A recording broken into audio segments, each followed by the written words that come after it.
जिस भूमि पर स्मारक बनना था वो भूमि असल में थी ही नहीं। मैं साइन नहीं कर रहा था और ना ही सुभाष सुधा कर रहा था।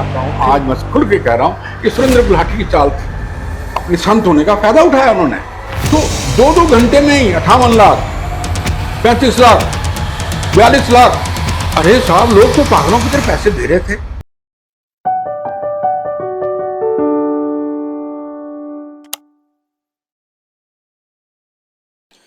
नमस्कार दोस्तों, मेरा नाम बलदेव मल्होत्रा है।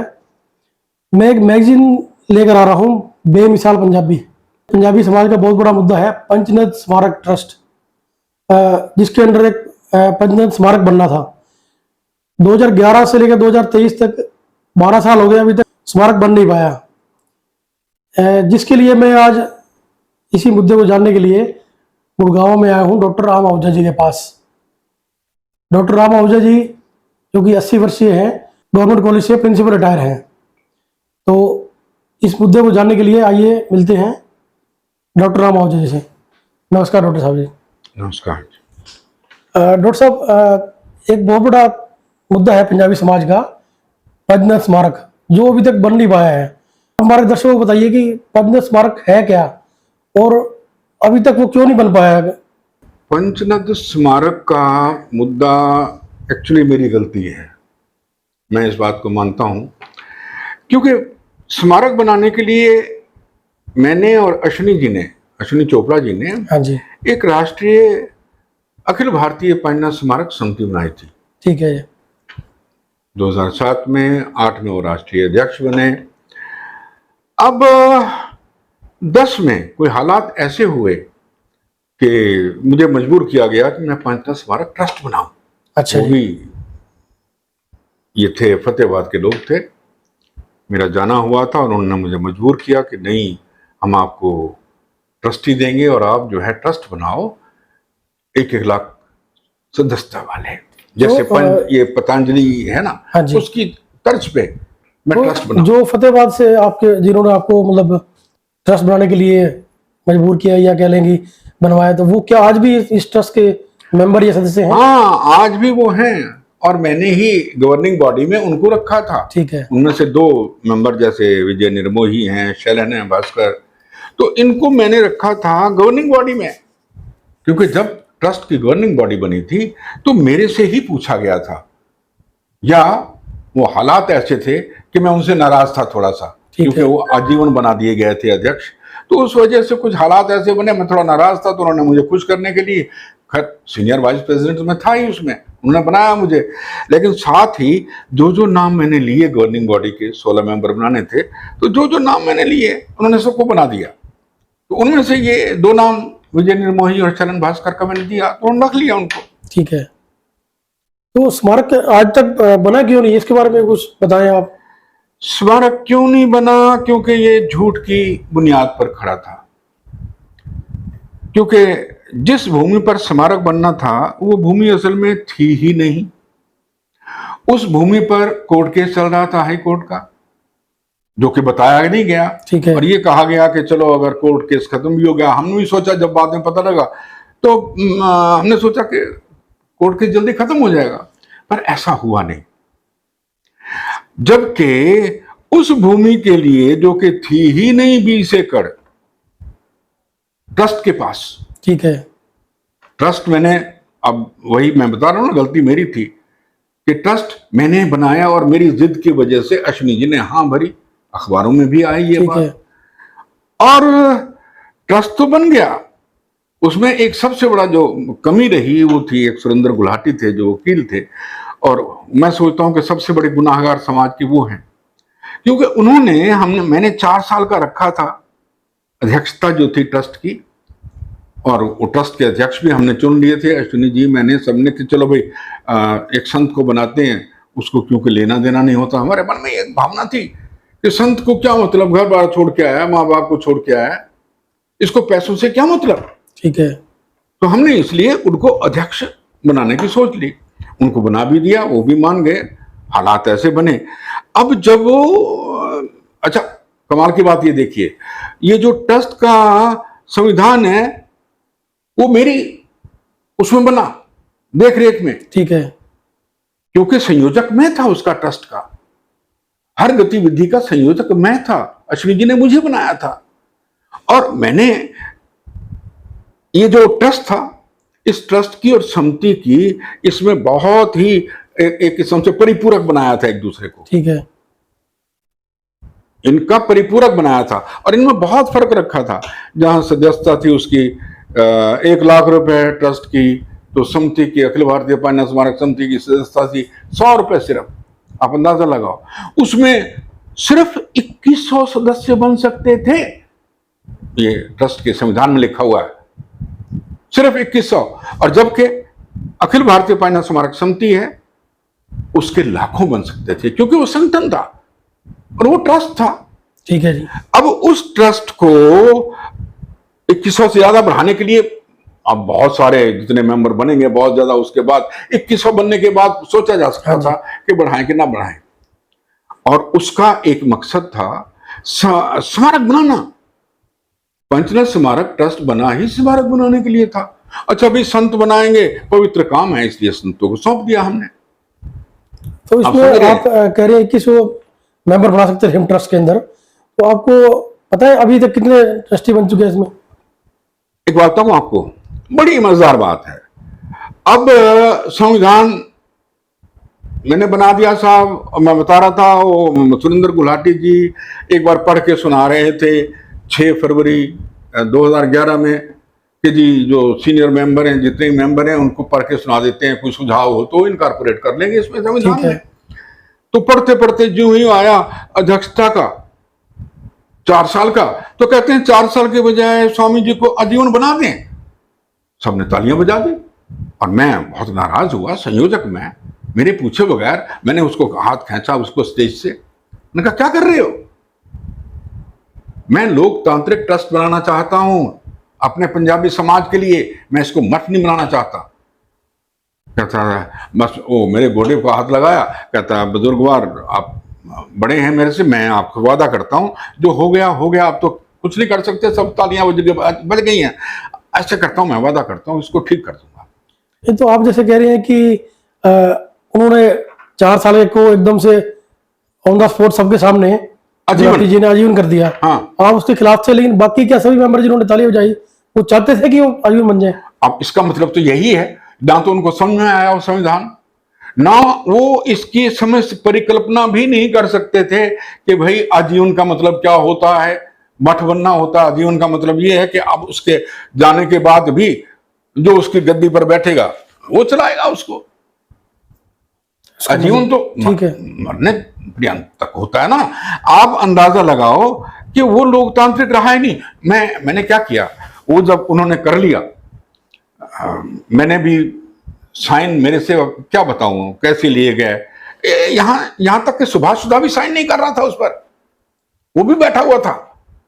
जब इसको दिल्ली में इसकी मीटिंग हुई, सबसे साइन करवा के और जाना था तहसील में, जाके इसको रजिस्टर करवाना था, तो मैं साइन नहीं कर रहा था और ना ही सुभाष सुधा कर रहा था। फिर भी मुझे भी बाहर ले जाके स्वामी जी कहते हैं ये तो आपका सपना है ट्रस्ट बनाना, आज बना तो बन गया, नहीं तो नहीं बना, तो आपका सपना तो सपना रह जाएगा, काम तो आपने करना है, मैंने तो अपने आश्रम देखने हैं।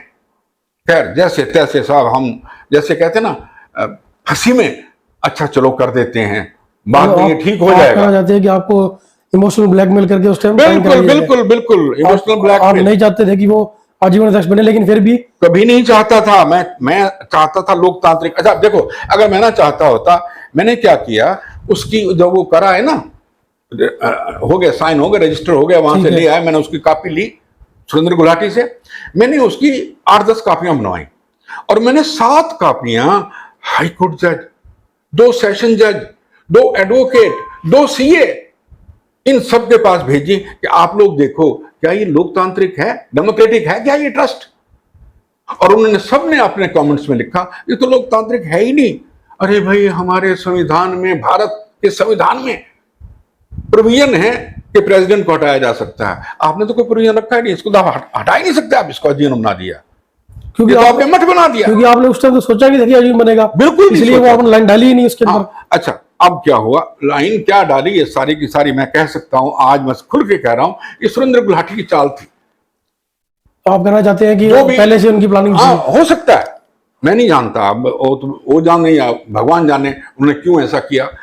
अब उसके बाद जो ही मुझे पता लग गया कि अब जैसे मैं अगर दिखाऊं, एक फंक्शन था 25 सितंबर को होना था, सर्वपितृ श्रद्धांजलि सभा इसमें हरिद्वार में, और हम निकाल रहे थे रथ यात्रा उत्तरांचल में। उन्होंने कहा भी पहले जैसे हरियाणा में निकाली है, ऐसे ही उत्तरांचल में निकालते हैं कि वहां लोग पहुंचे ज्यादा से ज्यादा।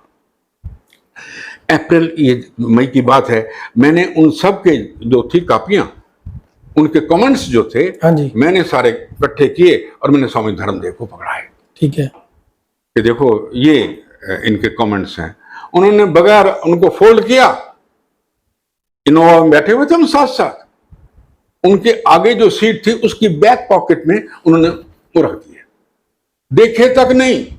कहने लगे अभी तो हम रथ यात्रा में चल रहे हैं, ये फंक्शन के बाद देखेंगे। फंक्शन के बाद क्या देखना था साहब, अगस्त में जब वो बना के आए कार्ड, अगर मैं आपको कार्ड दिखाऊं, उसमें उन्होंने 100-100 रुपए वाले जो मैंने इकाइयां बनाई थी ना हरियाणा में, 51 इकाइयां बनाई थी मैंने जा जाके, अखिल भारतीय पंच स्मारक समिति की इकाइयां, उन सब इकाइयों के जो प्रधान है वहां के, जिन्होंने 100 रुपया दिया है, उन सबको पंचनद स्मारक ट्रस्ट का प्रधान बना दिया।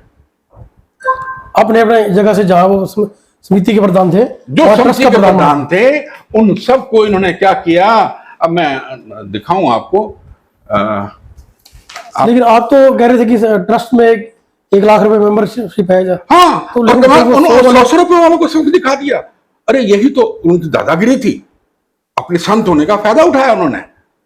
कोई बोल नहीं सका, या आप वो तो खुश हो गए कि ट्रस्ट के हम वो बन गए हैं, प्रधान बन गए हैं अपनी इकाई के।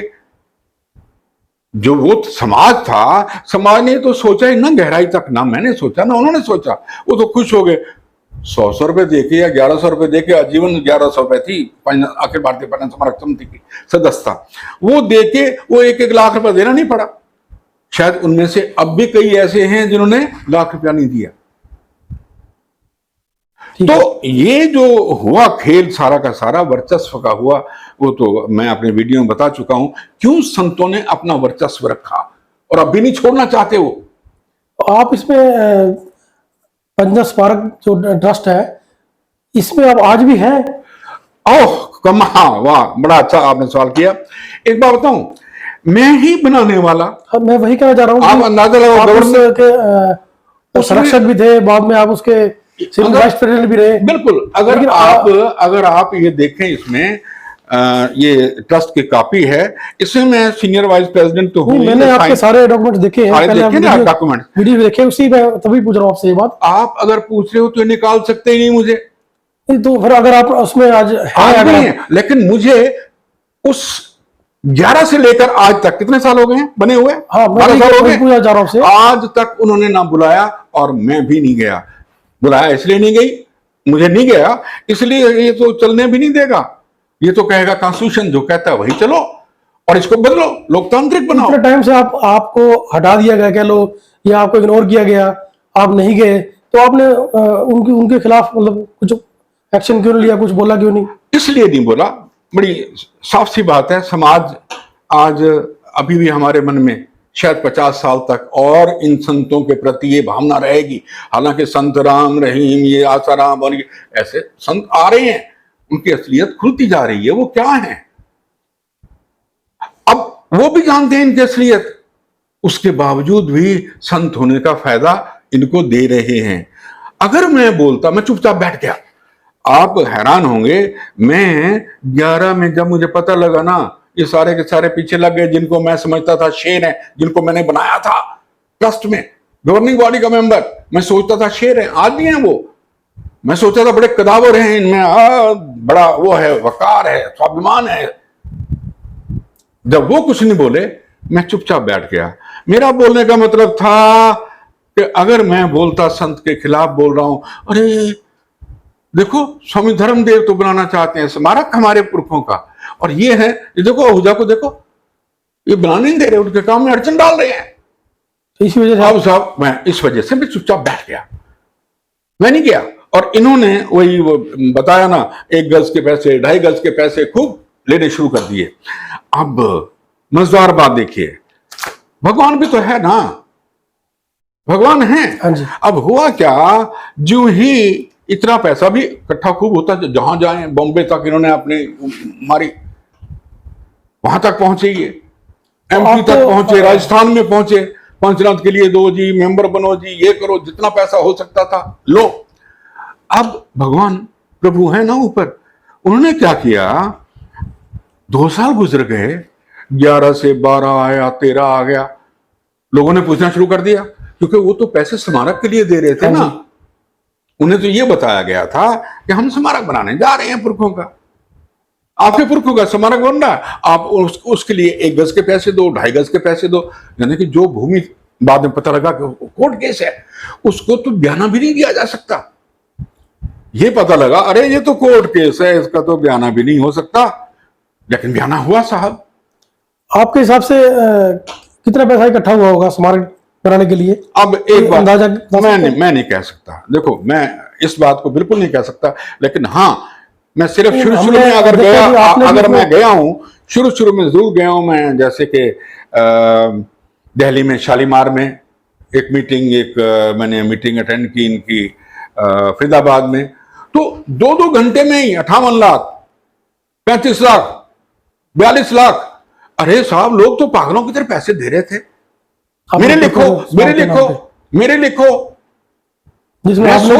मैंने भी 17 लाख दिए भाई, मैं भी, वो तो जब 1.5 करोड़ देना था उसकी अलग से कहानी है कसम से। जब शुरू में था, वो सुधा ने कहा था कि 1.5 करोड़ इकट्ठा करके 2 महीनों में, तो मैंने 17 लाख मैंने दिए थे। मैंने बताया ना अपने, इतना मैं जुनून था मेरे में, मैंने 10 लाख रुपए जीपीएफ मिसेस के जो रिटायर हुए थे, वो उनका पैसा आरटीजीएस द्वारा ये सुभाष सुधा के बेटे साहिल सुधा के बैंक के अकाउंट में डाला। तो आपने पर्सनल अकाउंट में क्यों डाला? क्या ट्रस्ट का कोई ट्रस्ट बना नहीं था उस वक्त, ये जनवरी जो उसकी बातें हैं ना, ये जनवरी, क्योंकि उसको देने थे पैसे। तो फरवरी में उसने क्या किया था, बयाने के कागज 6 फरवरी जहां संविधान पढ़ाया जा रहा था ना, हाँ जी, उसी दिन बयाने के कागज ला के जगत गुरु और धर्मदेव के उसमें गोदी में डाल दिए, लो जी मैं बयाना लेके आ गया हूं।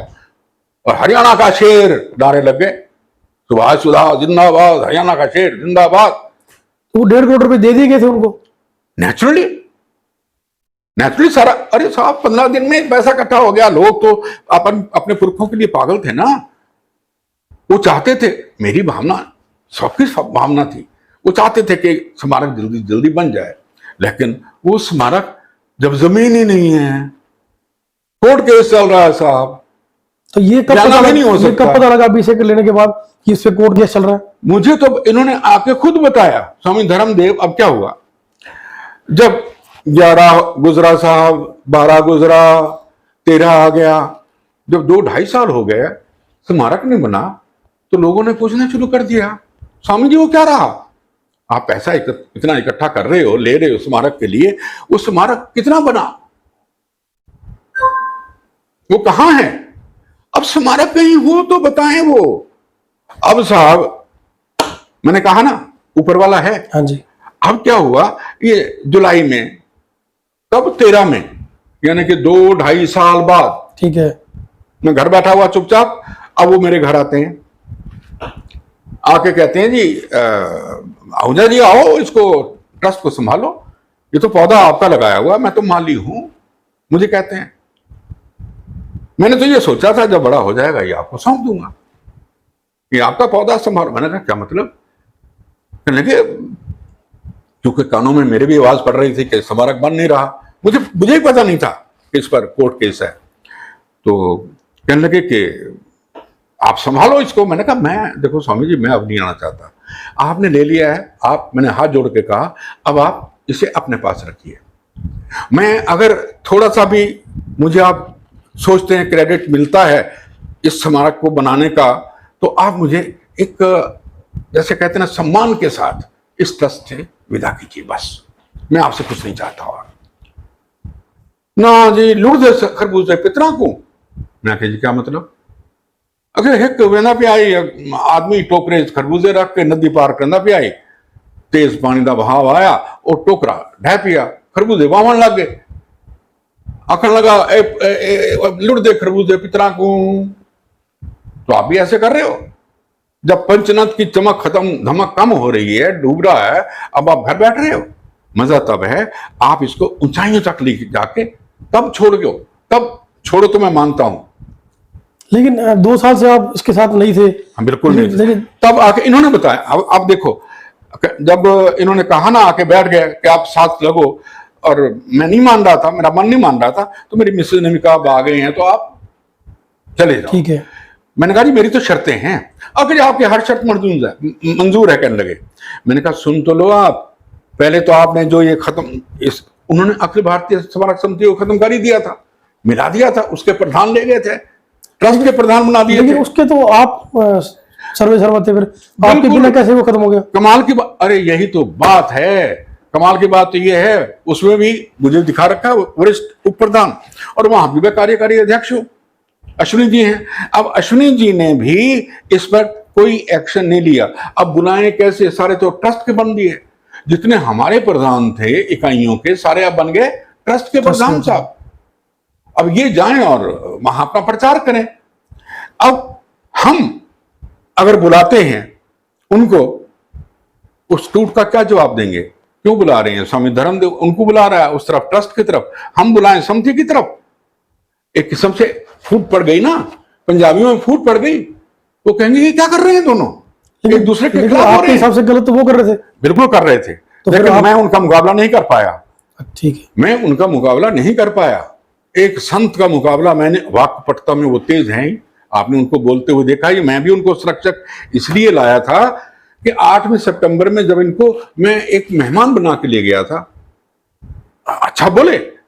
और जब हमने सोचा भाई 9 में उसमें भी जनवरी की मीटिंग में भाई राजनेताओं को लाएं या संतों को लाएं, किसको लाएं, जिससे हमारा जो अखिल भारतीय पैन्य स्मारक समिति है आगे बढ़ सके स्मारक बनाने की ओर। तो ये फैसला हुआ सेंट्रल बॉडी की मीटिंग में, पंजाब केसरी में, अश्विनी जी के सामने, कि संतों को लाते हैं। अब वो ड्यूटी भी इन्होंने मेरी सौंप दी।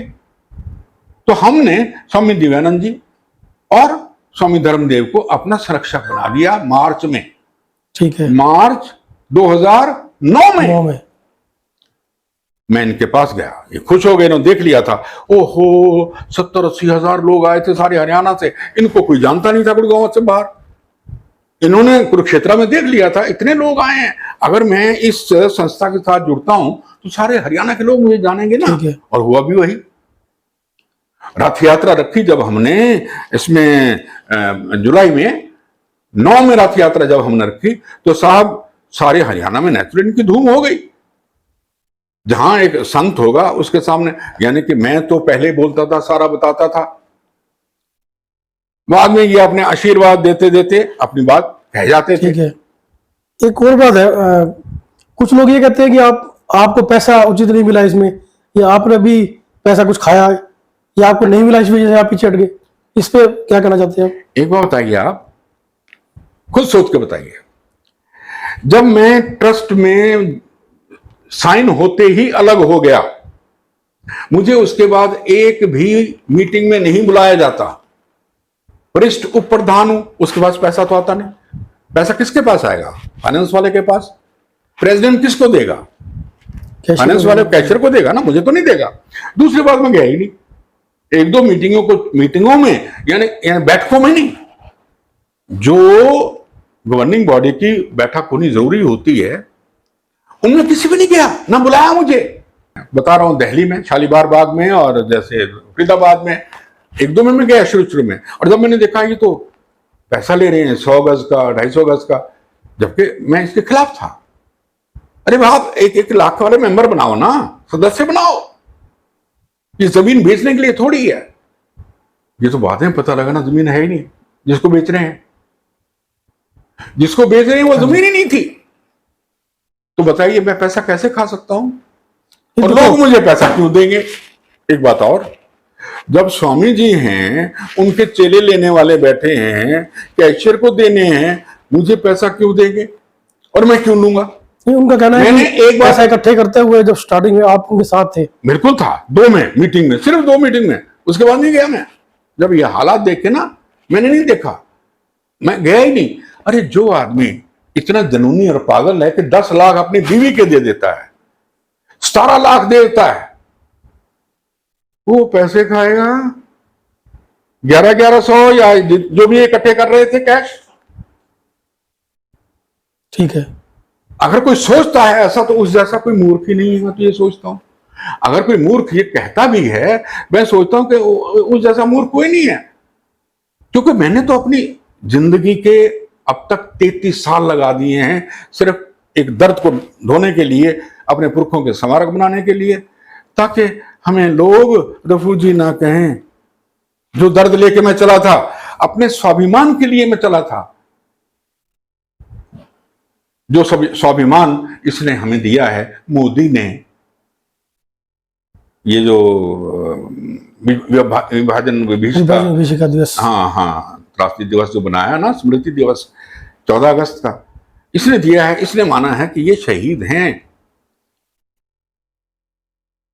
एक और चीज अखंड ज्योत जलाई गई थी स्मारक के नाम पर ही। हाँ जी, जो कि स्मारक में ही स्थापित होनी थी जब स्मारक बनना था। हाँ जी, हाँ जी, बिल्कुल ठीक ये बात। ज्योत कब जलाई गई थी और क्या ये ज्योत आज जल रही है? इस ज्योत के बारे में ऐसा कहा गया था कि अब आप ये मत कहिए, अगर आप ये कहेंगे ना, मैं कहता हूं शायद जो ये ज्योत हमने इस ज्योत के बारे में ये भी कहा गया था कि भाई जब तक एक भी पंजाबी जिंदा है इस हिंदुस्तान में, बिल्कुल नहीं बुझेगी। आप ये देखिए, ये है ना वो ज्योत, देखिए ये ज्योत हमने ब्रह्म सरोवर के किनारे, ये कब जलाई गई थी? 31 अगस्त 2009 में। 2009 में। तो कितना टाइम तक जली आपके हिसाब से? और इसको फिर रखा गया पटौदी में, स्वामी धर्मदेव जी के यहाँ। ठीक है। और मैं तो फिर उसके बाद ट्रस्ट बनने के बाद अलग हो गया, मैं गया ही नहीं, ना इन्होंने मुझे बुलाया। लेकिन मैंने जलते हुए ना तो सुना, ना शायद आपने सुना होगा। क्या सुना? नहीं सुना। अगर ये जलती होती पटौदी में, क्योंकि ये पुरखों का आशीर्वाद है, इनकी आत्माओं को, एक पत्थर जब भगवान की मूर्ति लेके आते हो ना, आप मंदिर में रखते हो, उसमें प्राण प्रतिष्ठा की जाती है। हाँ जी। तो वो मूर्ति भगवान बन जाती है, वो फिर पत्थर नहीं रहती। ऐसे ही ये जो ज्योत थी, अखंड ज्योत, मैं अपनी मन की भावना बता रहा हूं, तो इसको मैंने ही लिखा था, मैंने ही जलवाया था इसको। तो ये हमने जो आहूत करके लाखों आत्माओं को, उनकी शक्ति को आहूत करके, अपने पुरखों की शहीदी आत्माओं को आहूत करके इस ज्योत में समाहित किया था। इसका मतलब हमारे पुरखे उस ज्योत में हैं, उनकी शक्ति उस ज्योत में है, और वो उस ज्योत के आगे जो भी जाएगा, नमन करेगा, आशीर्वाद लेगा। सर्वपितृ श्रद्धांजलि दिवस वाले दिन खास तौर से पुरखों का आशीर्वाद मिलेगा, पितृ दोष दूर होंगे। मेरी ये थी। और दूसरी बात, जो भी वहां से मांगेगा ना आशीर्वाद, वो पूरा होगा। पंजाबी समाज का ये तो श्रद्धा का सबसे बड़ा केंद्र था। तो क्या ये हमारे समाज का क्या जो जल रही है आज? आपने सुना है? मैंने तो आप बताओ, अगर सुना होता आज पटौदी महातीर्थ बन चुका होता। तो 9 से जलती हुई अगस्त से आज तक अगर जलती होती तो पटौदी में, पता, पटौदी एक बहुत बड़ा पुण्य स्थान बन चुका। आपके हिसाब से अब ज्योत नहीं जल रही है? मेरे हिसाब से क्या, आपके हिसाब से जल रही है? आप बताओ, आप तो नजदीक बैठे हो पटौदी के, तो जल रही है क्या? आपने देखी है, सुना है? नहीं, मैंने नहीं सुना सर। बस तो फिर मैंने भी नहीं सुना। आप तो इससे बहुत जुड़े रहे हो, बहुत बुजुर्ग हो। जुड़े रहे, मैं, मुझे तो लगता है कि उसी का ही, इन्हीं पुरखों की जो आत्मा को दुखाया गया है, ये श्राप है। जब इन्होंने भूमि पूजन किया था उस दिन भी आपको सुन के हैरानी होगी, 15 में खूब बारिश आई थी, दलदल हो गई थी साहब, खाना तक नहीं पहुंच सके थे। और ये ले गए 16 में, कहां, गया जी में तर्पण करने ले जाते हैं जी, ढेर चला के ले गया पंचनद की साहब, डिब्बों से उतर नहीं पाए 2 दिन। पुरखे खुश थे इनसे। ये पुरखों का श्राप ही था उस ज्योत को बुझाने का। मैं देखिए, मैं होता गलत भी हो सकता हूं, पर मैं पुरखों को और भगवान को मैं मानता हूं। मैं अपने शहीदी पुरखों की आत्माओं को, पीड़ा को भी समझता हूं, मानता हूं, प्रभु को भी मानता हूं। मेरे हिसाब से ये लोग जो अब संभाले हुए ट्रस्ट, अगर ये बनाएंगे स्मारक तो कभी नहीं बन पाएगा। 12 साल में एक ही नहीं लगवा सके। नहीं, एक बात और बताइए, हाँ पहले शुरू में 20 एकड़ की बात थी, 20 एकड़ ली जाएगी, हाँ फिर 5 एकड़ और जुड़ गई साथ में, जी। फिर बात चली कि 100 एकड़ भी बनेगा और सरकार की। मांग तो अश्विनी जी कर रहे थे और वो हमें मिल भी जाती, सरकार दे भी देती। भूपेंद्र सिंह हुड्डा ने, जो उस वक्त के वो थे चीफ मिनिस्टर थे, उन्होंने इनसे वादा कर लिया था। ये तो मेरी गलती थी, मैं सोचा कि कहाँ देंगे 100 एकड़ ये उसी जगह मिलनी थी, मसाना में। हाँ नहीं मसाना नहीं, कुरुक्षेत्र में। अरे इसने सारे के सारे टटोलने शुरू कर दिए थे। सुभाष सुधा ने सारे गांवों कहाँ जहां 100 एकड़ शामनाथ की जमीन थी, पूरी लिस्ट भेजी थी अश्विनी जी के पास। मैंने अपने वीडियो में दिखाया है, आप देखना मेरा वीडियो। जहां जहां जिस गांव में 100 एकड़ अवेलेबल थी, मिल सकती थी भूमि, वो सारे की सारी डिटेल भेजी है उसने राइटिंग में अश्विनी जी को। और अश्विनी जी ने वो सारा का सारा किनको दिखाया? हुड्डा को। पूरी उनकी भी फोटो आई है, मैंने दी है कि भाई यहां यहां है, दिलवाओ। उन्होंने भी निरीक्षण करवा रहे थे, उन्होंने कहा उनका लेटर है, भूपेंद्र सिंह हुड्डा का लेटर है कि मैं निरीक्षण करवा रहा हूं। और उन्होंने मौखिक रूप से, मेरे सामने भी एक बार बात हुई कि हाँ मैं दूंगा, और वो देते। अगर वो होते तो शायद वो देते। ठीक है, तो अभी उमरी में 10 एकड़ की बात चल रही है, उसके बारे में क्या कहना चाहेंगे? अब मैं वही सुन के तो मेरा मन दुखी है। जब 2022 में एक, आपने भी पता नहीं, मैं नहीं जानता, एक वीडियो आया और अखबारों में बहुत बड़ी वो आई और होर्डिंग भी आए साहब कि 25 एकड़ पंचरत्न स्मारक ट्रस्ट हरियाणा गवर्नमेंट को देने जा रहा है, और हरियाणा गवर्नमेंट 200 करोड़ लगा के उसी 25 एकड़ पर, उसी 25 एकड़ पर 200 करोड़ लगा के स्मारक बनाएगी शहीदों का। तो आप जब सुनो, आपने पूरी बात नहीं सुनी। अब वो तो था, मैं बड़ा खुश हुआ था कि 2022 की बात बता रहा हूं, और मैंने इसको सुभाष सुधा को मुबारक दी। अरे भाई तुमने बड़ा अच्छा काम कर दिया है, गवर्नमेंट को तुमने, मैं जानता था तुम्हारा हाथ है, मैं जानता हूं, और शाबाश, ये बहुत अच्छा काम किया। तो भी कहने लगा हाँ मैं वैसे अपने पुरखों के लिए कुछ करना चाहता हूं, ये है वो है, जैसे भी होता है। और अब ये वीडियो और ये खबर अब आई है कि साहब वो मसाना वाले 25 एकड़ तो पता नहीं कहां गायब हो गए, वो तो पता नहीं कहां गायब हो गए। अब उमरी गांव में 10 एकड़ में, ये आपने भी सुना है ना? हाँ जी, अब 10 एकड़ उमरी गांव में अब 100 करोड़ देगा जी हरियाणा गवर्नमेंट, और ये क्या बनेगा? पुरखों का स्मारक बनेगा साहब। तो 20 एकड़ जो आप शुरू में बात थी, 20 एकड़ हमने ली थी इन्होंने, तो उस पर जो कोर्ट केस था, क्या वो भी है या खत्म हो गया था? मैं देखो एक बात, मेरी उसमें अब तक है, उसका फैसला हुआ है या नहीं वो बताएंगे, लेकिन अगर हुआ होता तो शायद ये बना लेते, प्रेजम्पशन है मेरी। तो उससे कुछ काम शुरू हुआ भी था? वो भी मैंने नहीं देखा। लोग तो ये कहते हैं कि वो जो लगा था ना भूमि पूजन वाला 15 में 14 अगस्त को, वो भी गायब है, जो मुख्यमंत्री ने लगाया था। आप मतलब सीधा सीधा किसको दोष देते हैं अभी तक स्मारक ना बनने को लेकर? मैं सोचता हूं कि शायद मैं अपने आप को दोष देता हूं। उसका कारण यह है कि मैं आदमी को पहचान नहीं पाया। अपनी तरफ से मैंने कोशिश बहुत की, बहुत कोशिशें की कि इसको लोकतांत्रिक बनाऊं, इसको डेमोक्रेटिक बनाऊं ट्रस्ट को, और मैं वाकई ही अगर मेरे हाथ में होता तो मैं अपनी पूरी जिंदगी लगाता, वहां खड़ा होकर स्मारक बनवाता। इनमें से कोई भी ऐसा नहीं है जो अपने काम छोड़ के जाके स्मारक बनवाए। अरे इन्होंने अपने 5 एकड़ में काम शुरू किया होता तो बात बन गई होती ना। 5 एकड़ कम नहीं होता। अगर वहां ये प्रभु की या अपने पुरखों की अखंड ज्योत वहां एक मंदिर बना के जलाई होती, अरे वो तो अकाल तख्त बन जाता। कैसी बातें करते हैं ये? इनमें किसी में दम ही नहीं है, ना समर्पण है। ये जुनून और समर्पण चाहिए पुरखों के प्रति। ठीक है, चलो आज के लिए इतना ही है। जल्दी ही मैं इसी विषय पे और भी लोगों से मिलूंगा, और उसके बाद दोबारा आपसे फिर मुलाकात होगी। नमस्कार जी। तो दोस्तों, आपने राम आहूजा जी के विचार सुने हैं पंचरत्न स्मारक को लेकर। जल्दी ही मैं और भी लोगों से मिलूंगा इसी विषय को लेकर, उनके भी पक्ष जानूंगा। तो आज के लिए इतना ही। नमस्कार।